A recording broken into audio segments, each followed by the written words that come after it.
नमस्कार। आर्या श्रीमती दुलारी सिंह कॉलेज के YouTube channel पर आप सभी का स्वागत है। आज हम आपको डीएलएड सेकेंड सेमेस्टर विषय सामाजिक अध्ययन के अंतर्गत टॉपिक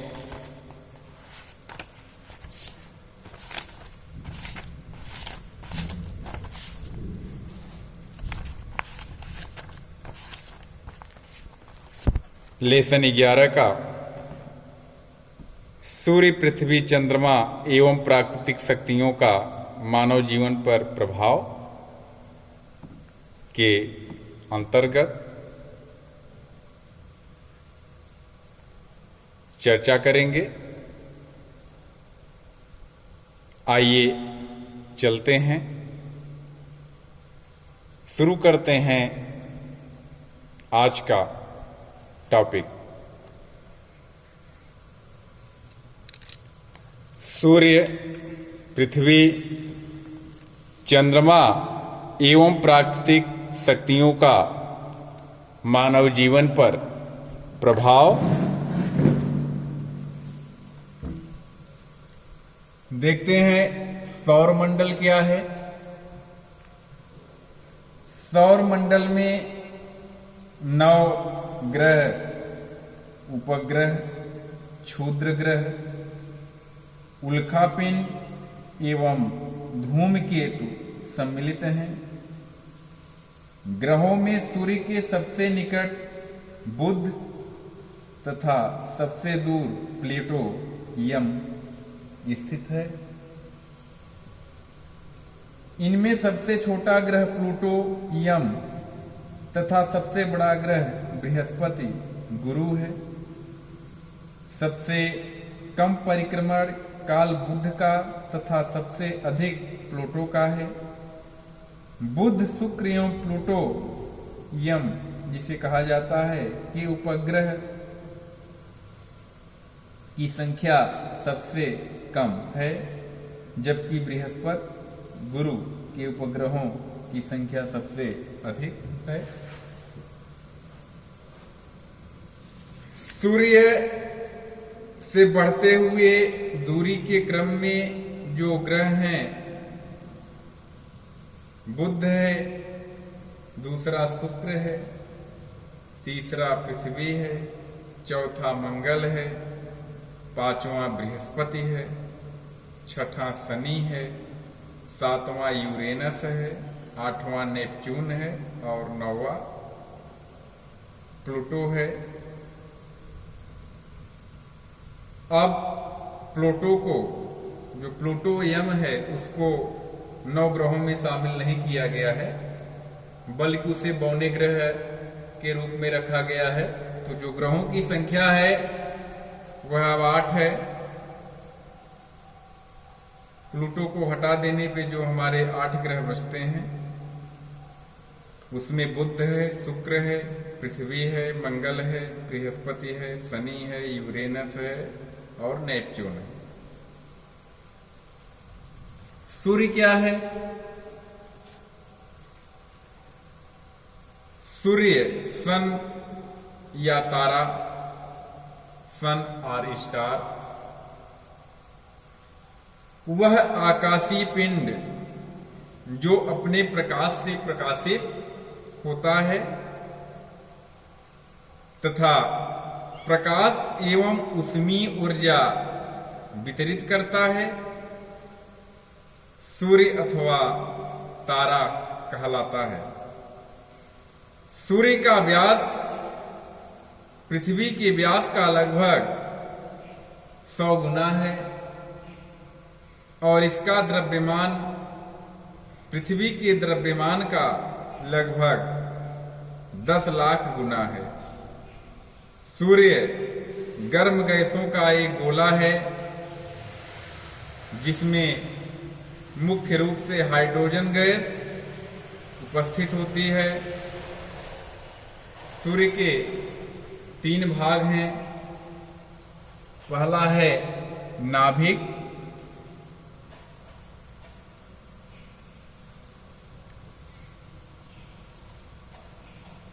नाभिक क्या होता है? यह सूर्य का केंद्रिक भाग है। यह सूर्य का केंद्रीय भाग होता है। इसका ताप लगभग 2 करोड़ केल्विन और दाब लगभग 2 गुणे 10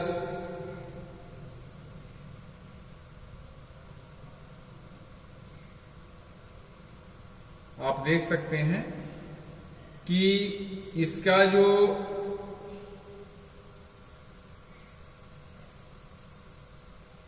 ताप है वह लगभग 2 करोड़ केल्विन का है। और नाभिक में संलयन क्रिया के फलस्वरूप सूर्य में असीम ऊर्जा उत्पन्न होती है। दूसरा जो भाग होता है वह है प्रकाश मंडल का। प्रकाश मंडल सूर्य के नाभिक के चारों ओर लगभग 800 किलोमीटर से 1600 किलोमीटर के दूरी का जो भाग होता है उसे तापोज्वल परत के नाम से जाना जाता है। और ये जो तापोज्वल परत है जिसे हम प्रकाश कहते हैं, प्रकाश मंडल का यह ताप लगभग 6000 केल्विन का होता है। इसकी जो ऊष्मा होती है। तीसरा जो है वह आता है वर्णमंडल। वर्णमंडल में यह प्रकाश मंडल के बाहर चारों ओर गर्म गैसों की परत पाई जाती है जिसे वर्णमंडल या कोरोना कहते हैं। इसका घनत्व बहुत कम होता है। यह परत कम भाग में प्रकाश उत्सर्जित करती है। कम प्रकाश उत्सर्जित करने के कारण निकट स्थित तीव्र प्रकाश वाले प्रकाश की तुलना में यह परत सामान्य रूप से अदृश्य होती है। जब पूर्ण सूर्य ग्रहण की स्थिति होती है तभी यह चमकदार परत दिखाई पड़ती है। तो इस प्रकार से जो सूर्य की बनावट है, ये जो बीच वाला भाग होता है इसको हम नाभिक बोलते हैं। और ये प्रकाश मंडल है। ये 800 किलोमीटर से लेकर 1600 किलोमीटर के बीच की जो दूरी होती है, प्रकाश यहीं से उत्पन्न होता है। और ये जो वर्णमंडल है यह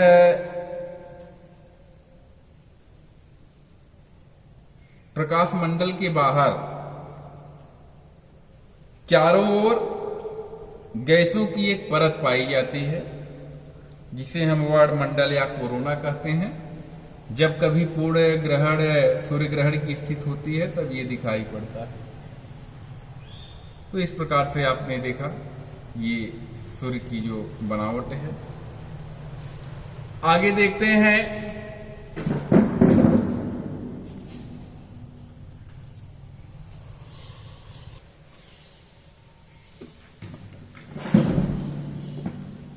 पृथ्वी,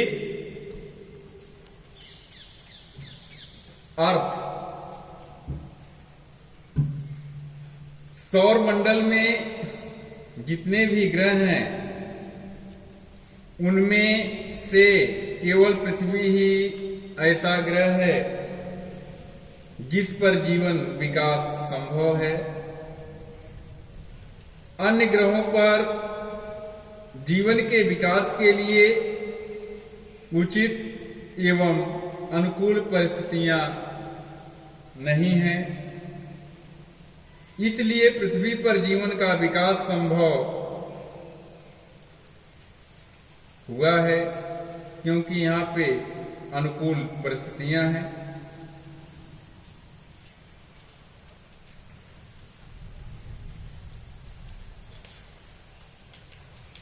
पृथ्वी का ताप जीवन को सुचारू रूप से चलाने के लिए विभिन्न रासायनिक क्रियाओं के संचालन के अनुरूप है।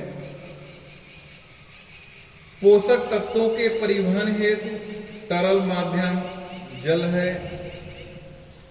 जटिल अणुओं के निर्माण के लिए वातावरण में ऑक्सीजन, नाइट्रोजन, हाइड्रोजन, कार्बन आदि मूल तत्व एवं कार्बन डाइऑक्साइड तथा जल वाष्प उपस्थित है। हानिकारक विकिरणों के प्रवेश को रोकने के लिए वायुमंडल जैसा रक्षात्मक आवरण भी है। पृथ्वी की उत्पत्ति के बारे में कहा जाता है, पृथ्वी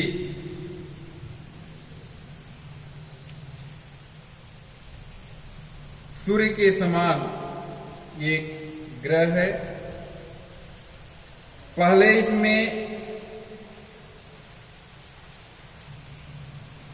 यह एक आग के गोले की तरह था। धीरे धीरे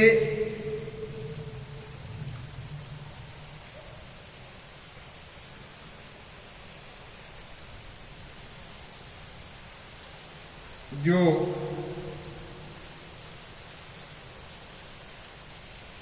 पृथ्वी है, धीरे धीरे इसमें आंतरिक हलचल हुई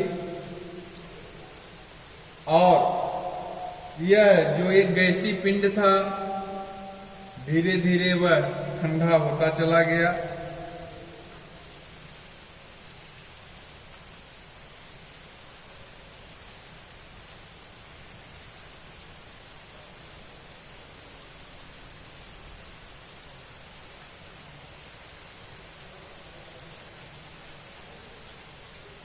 पृथ्वी की जो परत है, इसकी जो बनावट है वह मुख्यतः 3 प्रकार से हुई है, 3 लेयर में हुई है, 3 परत में।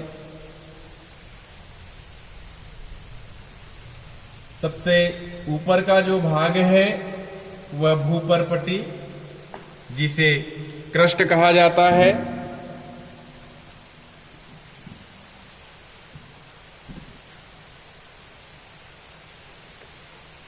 भूपर्पटी पृथ्वी की सबसे बाहरी परत है। यह परत संतरे के छिलके के समान है। इसका 3/4 भाग पानी से ढका हुआ है। इसके ऊपर वायुमंडल का आवरण है।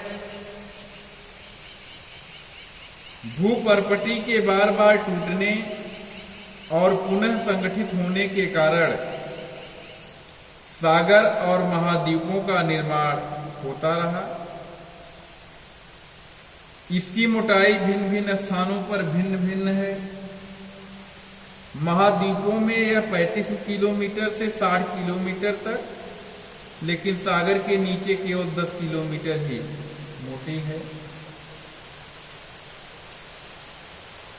दूसरा जो परत है वह है प्रावार, जिसको मेंटल बोलते हैं, मेटल।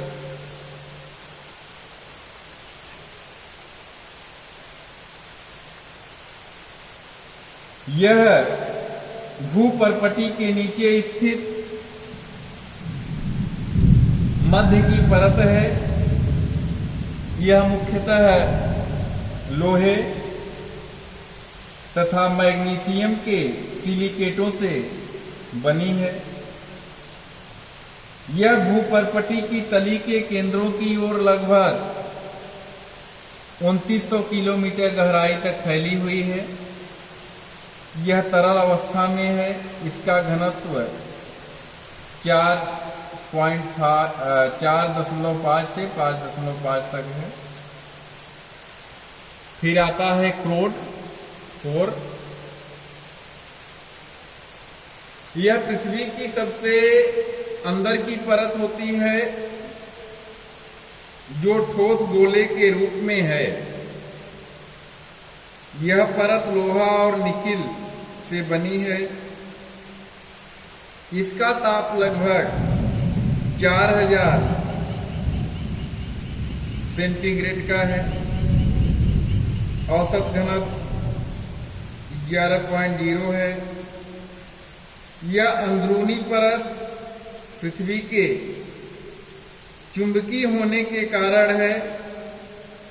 इस परत का नाम नीफे है। इसकी गहराई 3400 किलोमीटर तक है। क्रोड के आंतरिक भाग में अत्यधिक ताप होते हुए भी अत्यधिक दाब के कारण लोहा ठोस अवस्था में रहता है। इसका दाब वायुमंडलीय दाब की तुलना में लगभग 37 लाख गुना अधिक होता है।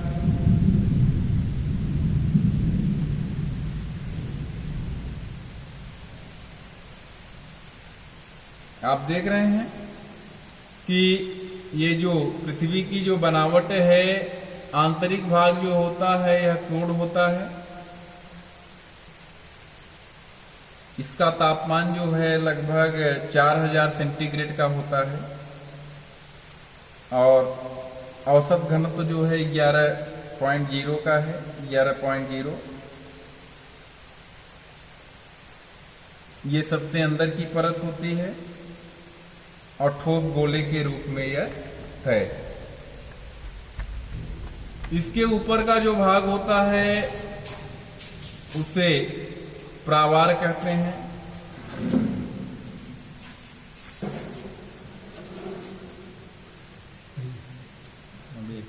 प्रावार कहते हैं।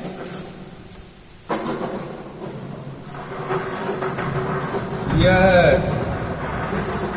भूपर्पटी के नीचे स्थित मध्य की परत है। यह मुख्यतः लोहे व मैग्नीशियम के सिलिकेटों से बनी है। यह भूपर्पटी की तली के केंद्रों की ओर लगभग 2900 किलोमीटर की गहराई तक ये होता है। और इसके बाद आता है आपका भूपर्पटी। ये सबसे ऊपरी परत है। ये संतरे के छिलके के समान होती है। इसका 3/4 भाग पानी से ढका हुआ है। इसके ऊपर वायुमंडल का आवरण होता है।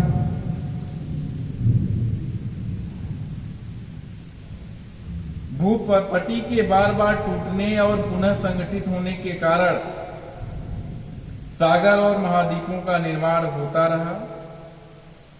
इसकी मोटाई भिन्न भिन्न स्थानों पर भिन्न भिन्न है। महाद्वीपों में 35 किलोमीटर से लेकर 60 किलोमीटर तक का है और सागरों के नीचे 10 किलोमीटर तक की मोटाई होती है। इस प्रकार से आपने देखा आज के टॉपिक में सौरमंडल क्या है, सूर्य क्या है, सूर्य की बनावट कैसे हुई है, पृथ्वी क्या है और पृथ्वी की बनावट कैसे हुई है। आज का टॉपिक अब यहीं पे समाप्त करते हैं। आप सभी लोग इस वीडियो के माध्यम से पढ़ाए गए लेक्चर का नोट्स तैयार करें। आने वाले परीक्षाओं में इससे संबंधित बहुत सारे प्रश्न पूछे जाते हैं। अब हम आपसे इसी से आगे चंद्रमा और प्राकृतिक शक्तियां क्या हैं उस टॉपिक पे चर्चा करेंगे अगले वीडियो में। तब तक के लिए नमस्कार, धन्यवाद।